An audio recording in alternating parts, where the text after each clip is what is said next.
உம்மை விட்டு தூரம் போயும் உமதன்னை அசட்டை செய்தும் தண்டிக்க விரும்பவில்லை, மன்னிக்கவே ஆசைப்பட்டி. தண்டிக்க விரும்பவில்லை, மன்னிக்கவே ஆசைப்பட்டி.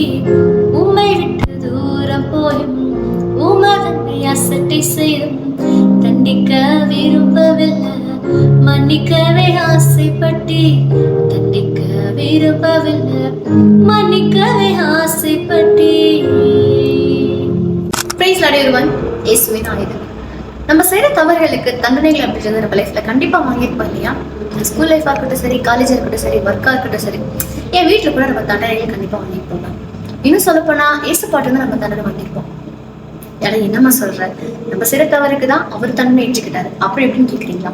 இப்ப நான் சொல்ல போகிற விதங்களை நீங்க யோசிச்சு பார்த்தாலே தெரியும் அது உண்மைன்னு சொல்லும். அதுவும் குறிப்பா அவர் யூஸ் பண்ற 3 ஆயுதங்களை பத்தி நம்ம சொல்ல போறேன்.